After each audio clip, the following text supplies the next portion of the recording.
What's going on, everybody? John Matrix here. So today we're going to dive deeper into the SCP lore and the SCP Foundation. Today we're going to take a look at the Exploring series, Exploring the SCP Foundation, SCP-093, the Red Sea Object. So obviously, you know, I have no reference or clue what this could be about.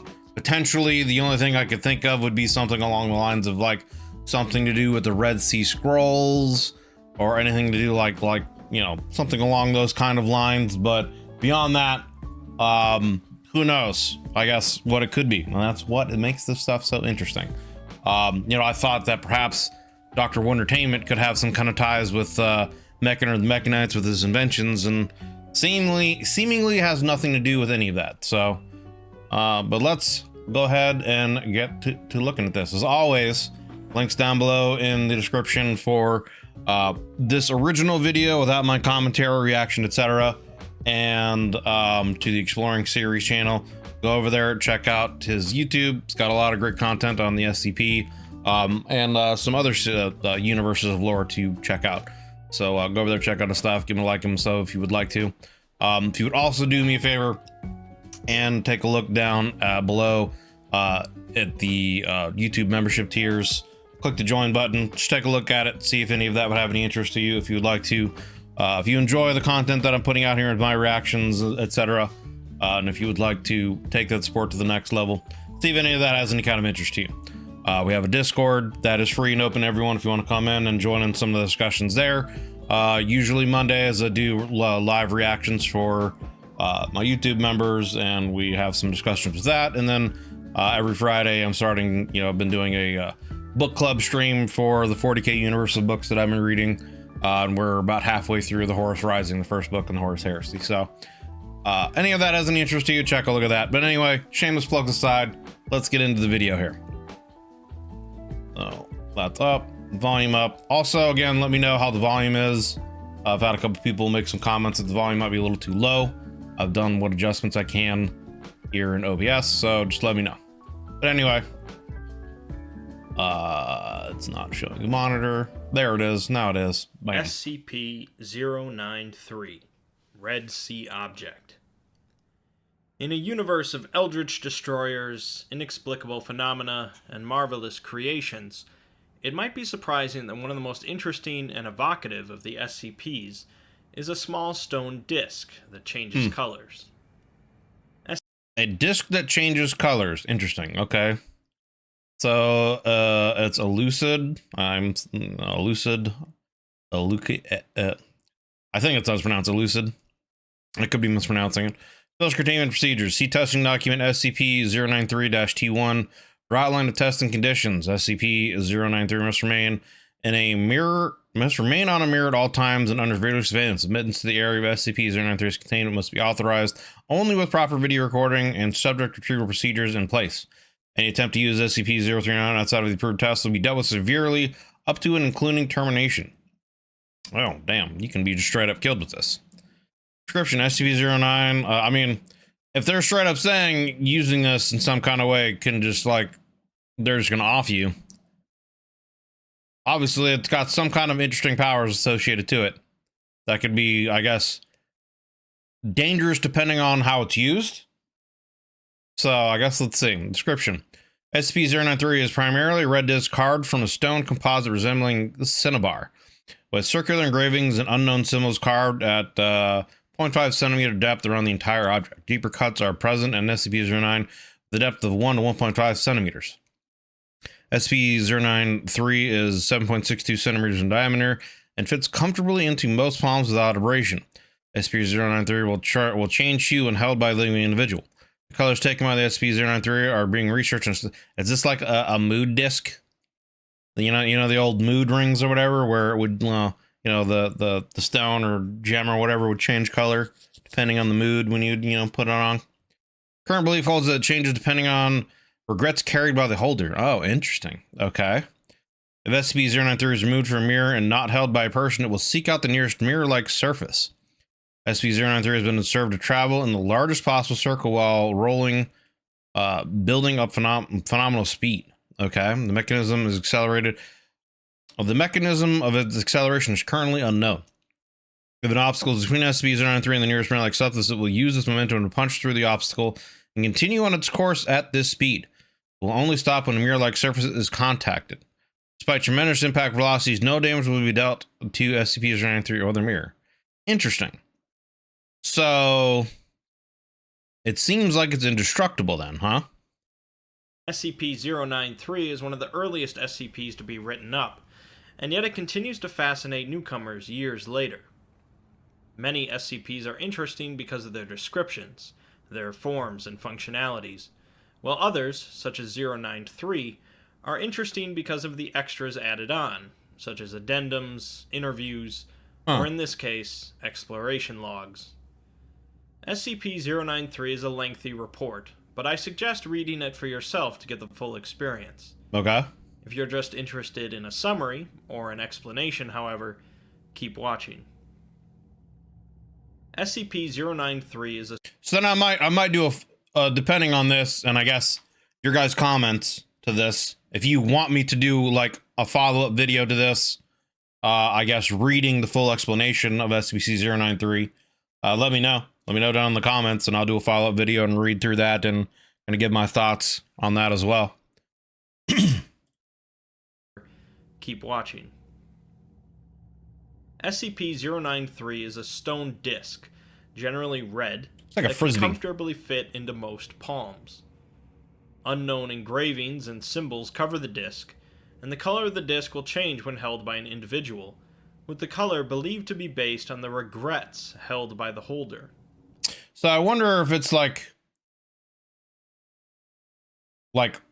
someone murdered something. You know, someone murdered someone, and they have a regret about that. Versus someone doing something different. Like, could they tell essentially, like, is it always the same color for the same type of regret kind of a situation, I guess is what I'm getting at. And could they then, like, use it as, like, a pseudo lie detector almost, you know what I mean? You know, a way of, I guess it would only work if someone regrets the actions they took, right? I don't know. I wonder really what that means or what that indicates. You know, what purpose that would have, if anything.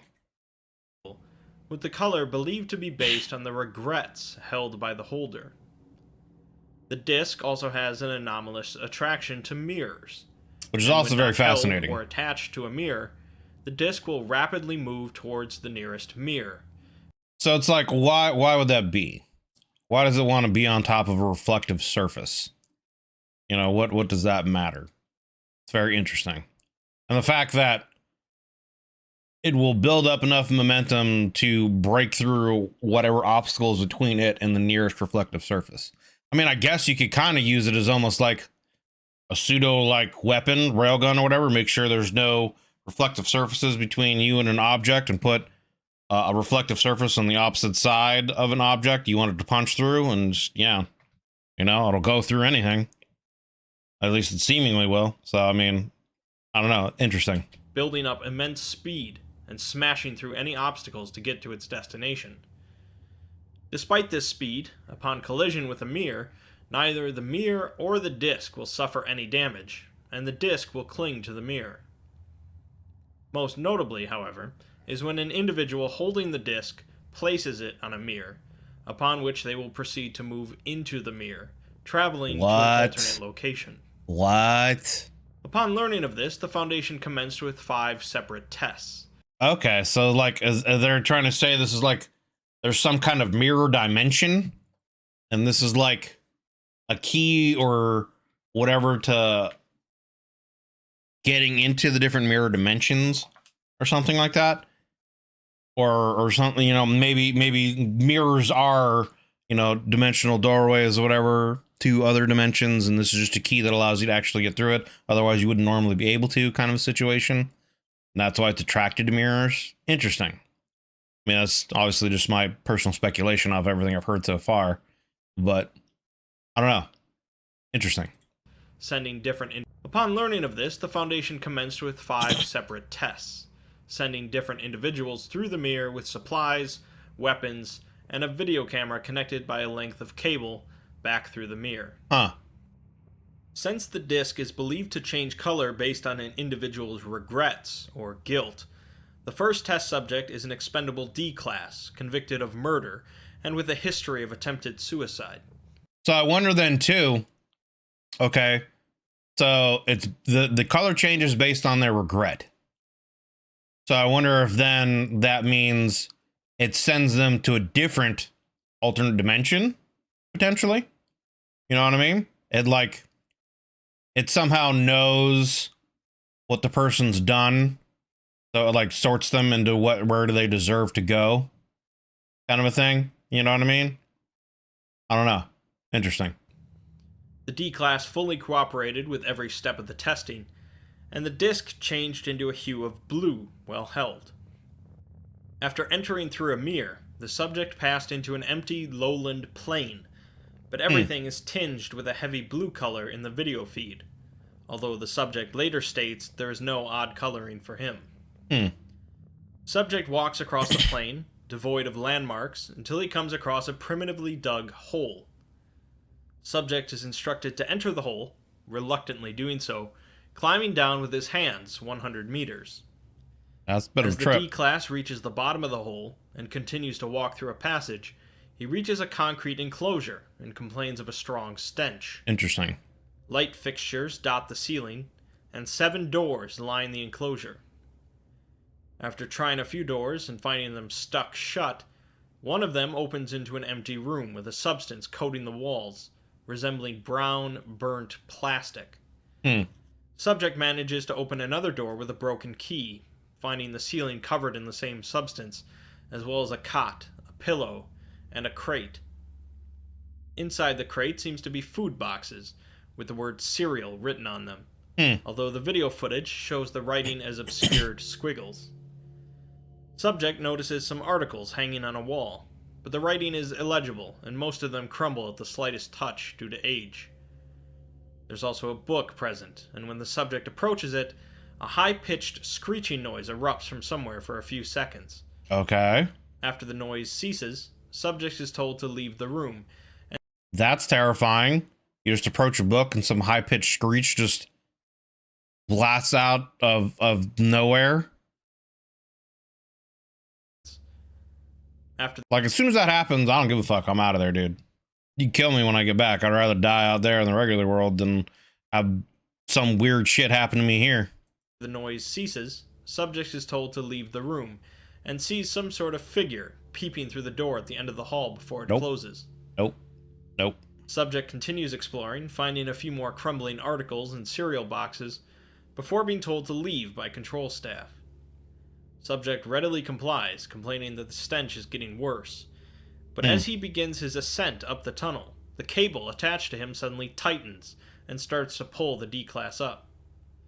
As the subject reaches the top, he notices nothing has changed, and begins to walk back towards the mirror. The cable begins pulling away at a 90-degree angle, and the subject turns around to see 37 figures standing behind him. The fuck? Each lacking identifiable features, as well as the blue tinge. Subject panics, the cable continues to be pulled in odd ways, and the subject begins shooting at an unseen target. Subject is finally brought back through the mirror with a foul-smelling fluid on his clothes. Looking back through the mirror, personnel noted the presence of a massive humanoid creature, at least 50 times the size of a human but with no facial features, crawling along the ground. The second test, the green test, commences with a female D-class who stole a vehicle and caused the death. This is very much Addams Family going on here. So, first one was murder and blue. Second one is green with like theft. The green test commences with a female D-class who stole a vehicle it's a woman. and caused the deaths of 2 children during the escape. Subject. So it still has to do with killing, but I guess potentially accidental murder versus real murder, you know? They didn't really get into the specifics of the first person, but it's inferred that, you know, he willingly did it, whereas this woman may have, you know, accidentally done it when she was escaping from robbing or stealing this vehicle. Is cooperative and caused the deaths of 2 children during the escape.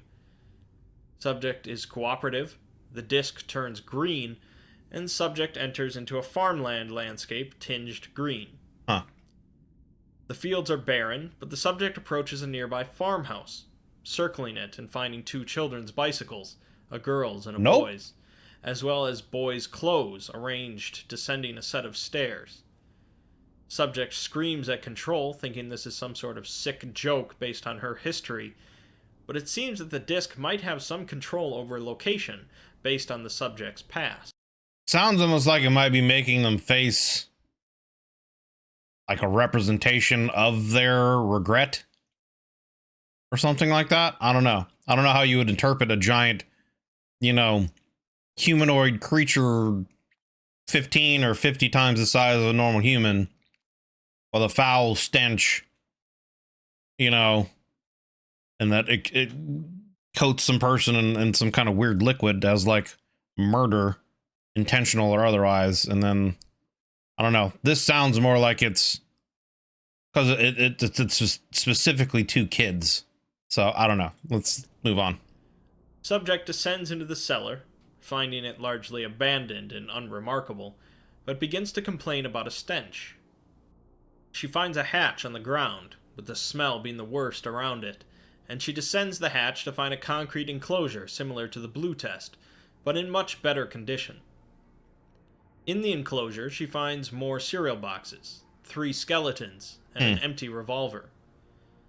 Subject continues searching, finding newspaper articles, a book, clothing, toys resembling those from the 1950s, and an Ethernet jack covered in a fluid so repulsive that she refuses to take a sample. Subject sees a figure at the top of the ladder as she begins to climb out, but it quickly disappears. She immediately vomits upon reaching the top of the ladder, and reports hearing a noise that Control does not. After stepping out of the cellar, she sees 2 of the massive humanoids crawling in the distance, noting that their arms seem to shrink and grow at different times. 10 minutes later, the humanoids disappear out of sight, and Subject is instructed to enter the farmhouse. Dust coats the kitchen, food is spoiled, and the entire decor seems to strongly resemble that of the 1950s, although the subject locates a laptop. The laptop reveals the final shutdown moments of an operating system titled Faithful OS. Continued searching finds a children's bedroom, and when Subject looks out a window, she sees a city in the distance, and the video footage shows roughly 300 figures standing around the house, although Subject reports seeing none of them. Yikes. Subject is told to return to the mirror, and she does, but a loud groaning noise and vibration is present for both Subject and Control staff as Subject comes back through the mirror. The Violet test involved a young male convicted of murdering a police officer during a drug bust, utilizing excessive violence. Subject was uncooperative with the tests, but entered through the mirror into an urban cityscape with a violet tinge. The city seems to be largely empty, but there are a few cars that look to be futuristic and streamlined. It's very interesting how it's like a mixture of all kinds of things. Like she's seeing stuff that looks like it's from the 50s, but there's an Ethernet jack. Decor from the 50s, but there's a laptop. Farmhouses, but there's a city, a giant city in the distance. Like, I don't know. Interesting. Most of the cars seem to emit a powerful stench, and inspection reveals their interiors are filled with a large amount of a strange brown substance. Poop. Finally, the subject finds a car that seems to be newer than the others, and is empty, so he enters the vehicle. That is a very interesting looking building.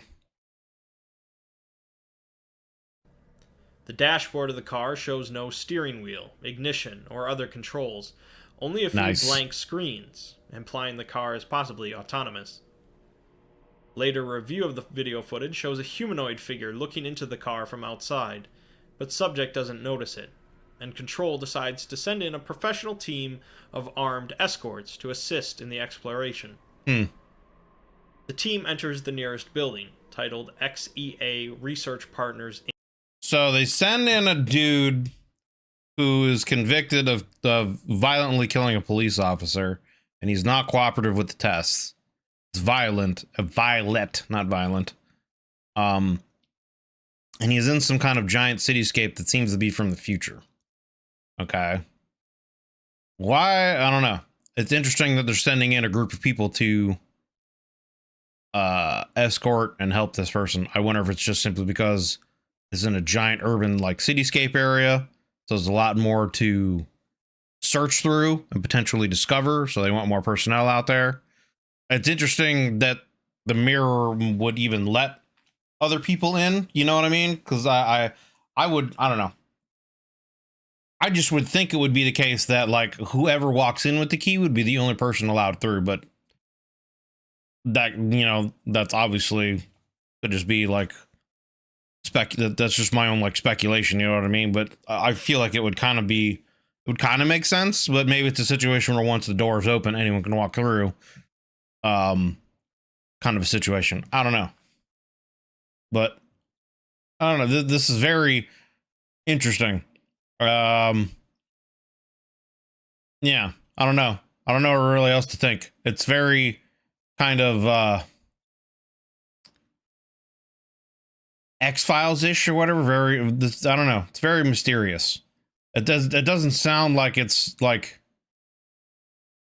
I don't know. It doesn't really necessarily sound like it's going to any kind of alternate dimension. I don't know if this is some kind of thing where it's like creating like a construct universe based on the person's guilt and misdeeds as a way for them to work through things.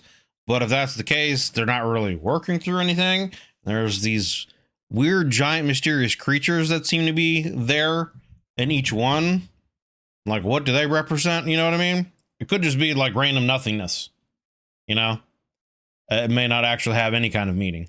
So, I don't know. Interesting. Inc.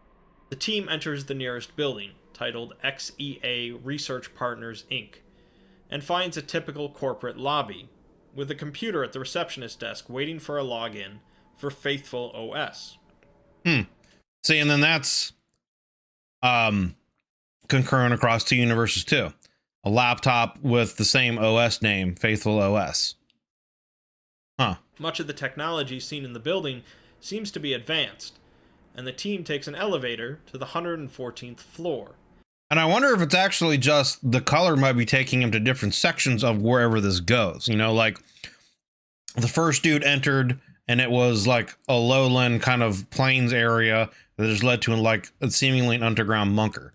And then part two, the woman goes into what looks like a farmland, and that farmland maybe that was, you know, a ways from that the plains that the first guy entered to, because she sees a city, you know, out of a window, and maybe that's what this is. Maybe this is the city that she saw. So it's like going from one place to another in the same area. You know, I don't know. I don't know. Seems to be advanced, and the team takes an elevator to the 114th floor, noting that 13 and 113 are missing from the keypad. Huh. The team gets a view of the city from the top floor, seeing that it is silent and devoid of activity, but a number of buildings have a strange brown growth attached to them.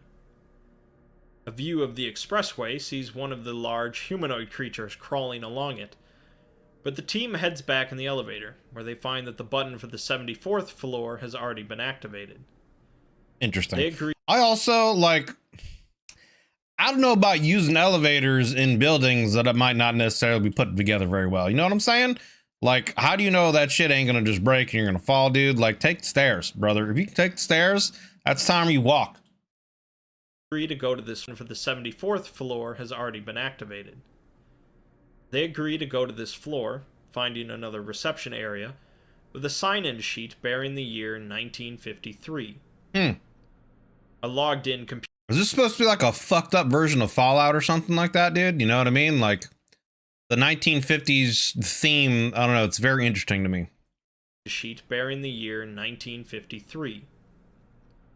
A logged-in computer contains text files related to appointment information, and the team finds a notepad belonging to someone named Dr. Boriziski, Blessed Purificationist. Blessed The team purificationist. continues to search the floor and finds a number of large containment capsules, some of them broken and leaking a brownish material, and others intact and holding nude humans with breathing masks. The fuck? Charts for these patients contain conditions, but rather than physical ailments, the charts list personality flaws or incidents that occurred with them, such as infidelity. So maybe, yeah, interesting.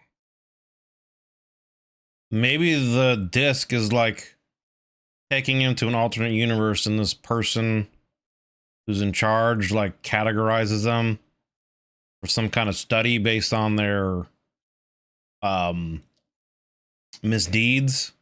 You know, like they get marked by a certain color that he can somehow detect or something like that. And maybe these humanoids, these giant humanoids, like, you know, cover them in some kind of goo or whatever to get them ready to be put in whatever these caskets are for whatever their punishment is, and they're just there to collect them up and take them to wherever they're supposed to go or something.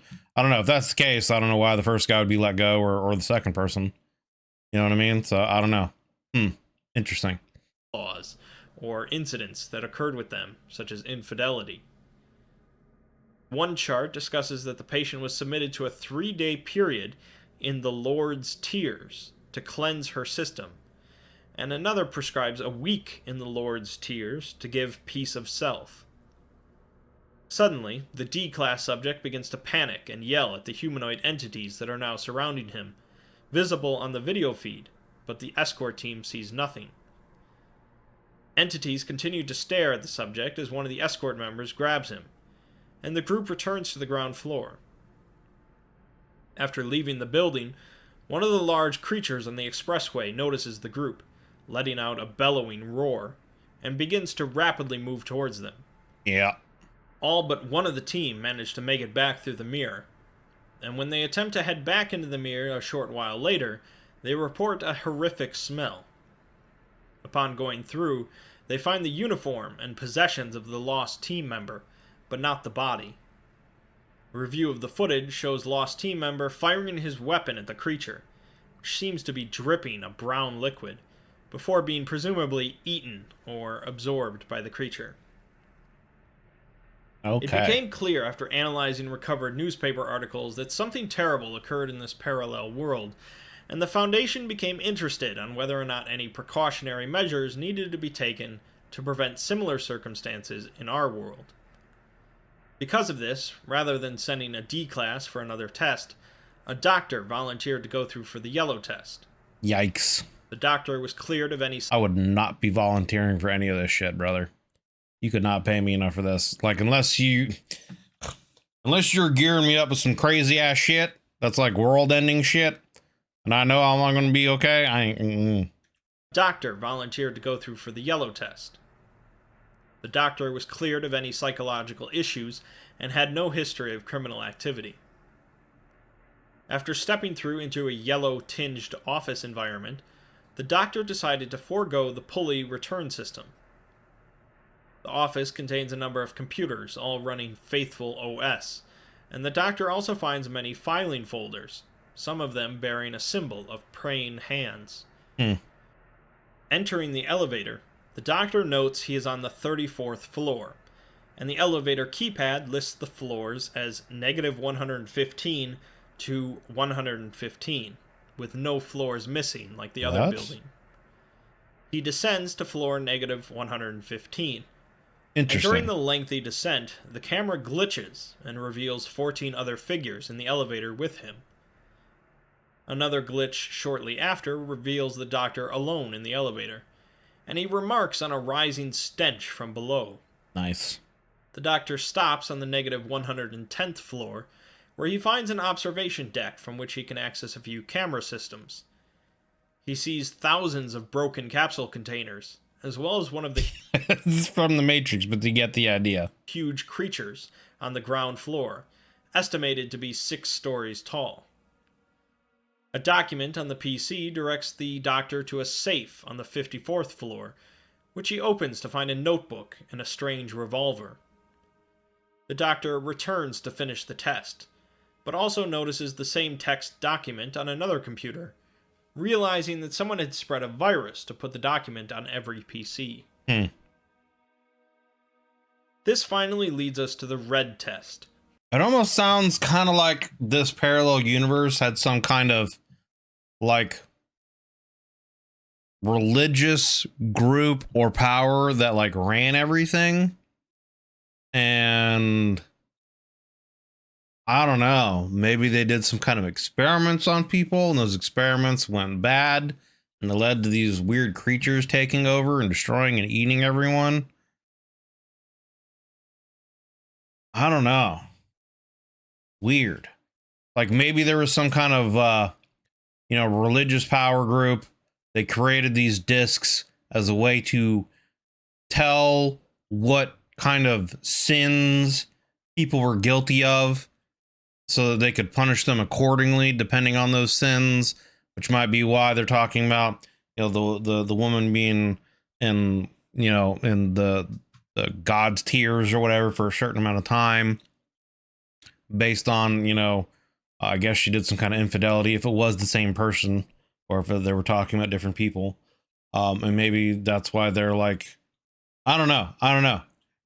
But that's almost kind of what it sounds like. And then like, yeah, there was some kind of maybe experiment that went wrong or some kind of way that they punished people that went wrong and maybe mutated them into these weird beings that are, maybe they went around and just ate everyone and destroyed civilization or something. I don't know. Interesting. This finally leads us to the red test, as SCP-093 was passed around the Foundation until it changed to a different color, which ultimately was with a service technician. The disc takes on a bright red color, and he enters into an obscured environment with no So what was his, regret? Tinge of color. And they didn't say what the doc's regret was either. Like, they just said that the doc was cleared of any kind of psychological issues, that, he was on the straight and narrow, but I don't think they said what his regret was. So, what did he do and what did this guy do? The technician is in a room with a rotating cylinder in the middle, and the walls are lined with countless copies of objects identical to SCP. I had no appropriate image for this, so use your imagination. All right, brother. All right. 093. The rotating cylinder is filled with holes, and occasionally beams of light will emit from the cylinder and connect with the discs on the walls. Some spaces on the walls projector or something? Certain discs are missing, and the technician turns around to reveal that the disc behind him is also missing, presumably as it's the one the technician is holding. The technician descends a ladder into a clean room filled with antiquated computer equipment and a monitor displaying a flashing interval of the words clean and unclean in different colors. The technician also sees a number of container tubes filled with a blue liquid and finds a number of documents on one of the computers. A length of time later, Control loses contact with the subject as the mirror returns to normal for almost 2 minutes before re-establishing itself. The technician returns through the mirror and undergoes sudden convulsions during his debriefing, displaying enhanced strength and killing one of the debriefing staff. The fuck? It takes a heavily armed team with automatic weapons to take him down, noting that the subject did not bleed when shot, but instead leaked a greenish-brownish substance. Yeah, it was being turned into one of those things. Lastly, this brings us to the file on the recovered documents from the various tests, which slowly bring together a number of clues. To summarize, this world is focused on the United Lands of the Sun, a highly religious yet also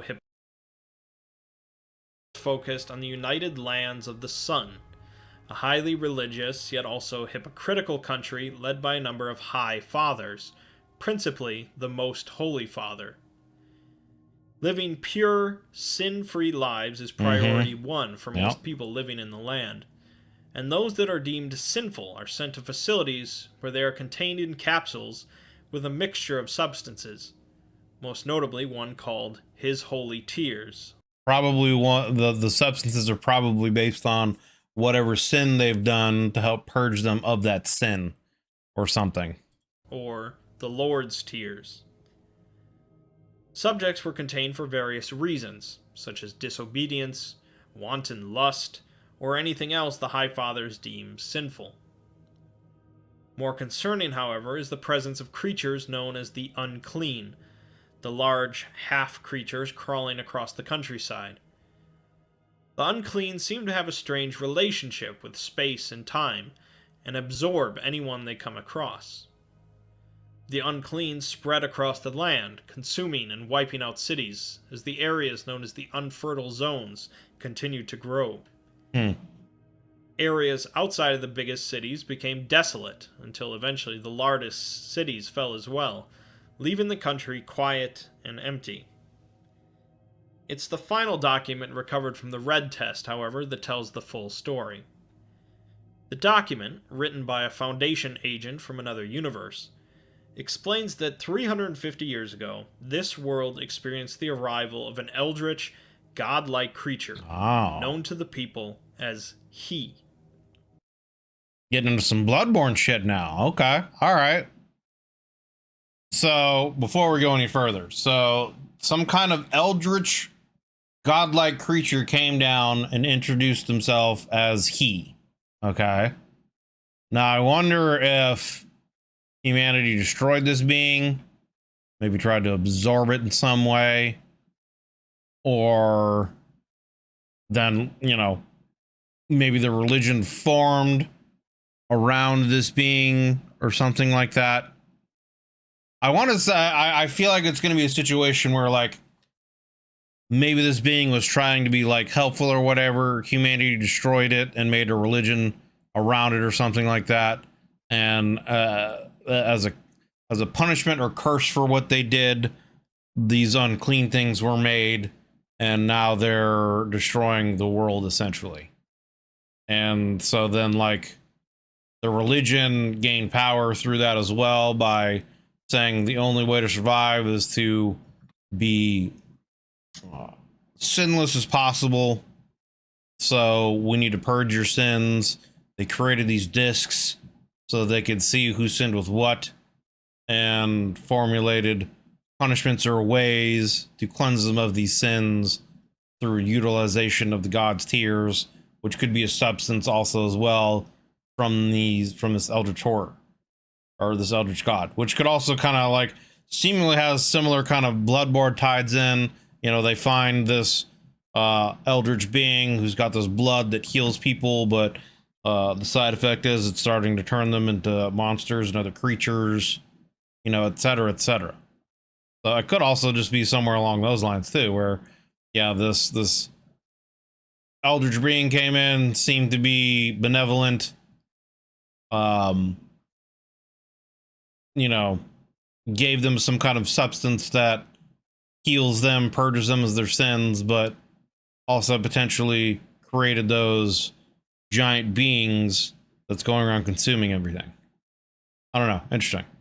I guess let's continue and see where we go here. Godlike creature, known to the people as He. This creature declared that this world was unclean, and that the only way to save it was to purge it of sinners. He bestowed upon the world a number of vast technological advancements, and said in 10 years' time there would be a war to decide who is clean and who is not. The eldritch creature disappeared, and eventually the war commenced, instigated by the Holy Union of Land, known in our world as the United States. The most notable invention created for the war was the Holy Tears substance, which was said to purge the sins from the unclean. What it actually did, however, at least the purest concentration of the tears, is some sort of genetic restructuring, turning people into the massive creatures. These creatures were attracted to pure concentrations of the tears, and so they were drawn to certain areas, known as the unfertile lands, on purpose in order to contain them. So interesting. So if that's the case, and they're attracted to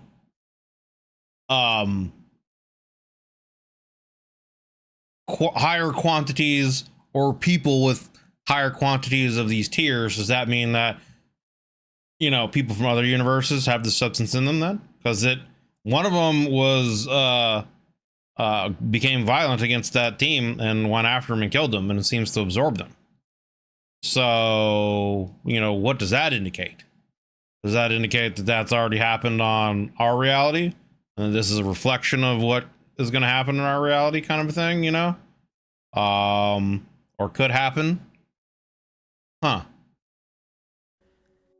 It would seem that these humanoids become servants of the eldritch creature, meant to absorb anything deemed unclean. Those that are absorbed become the faceless humanoids visible only through cameras. These individuals become eternal spirits, never to truly depart from this desolate world. Interesting. And they only wish to kill the eldritch creature to end their suffering. Somehow the creature uses the discs to travel between universes, spreading lies and conquering worlds. Okay. But the Foundation agent managed to trap it in this universe by destroying his disc and spreading the fragments through other worlds. Oh. So that's it. SCP-093 is one of a countless number of transportation devices that a godlike creature uses to travel between universes in order to conquer and destroy worlds. The people in the world the Foundation visited believed his words, accepted his technology, and eventually wiped themselves out, with most of them living an eternal existence of regret. SCP-093 is a lengthy tale, but it's one of my personal favorites, as it continually builds on the mystery of this desolate world. Yeah. And you're inclined to continue reading to see if the pieces all fall into place.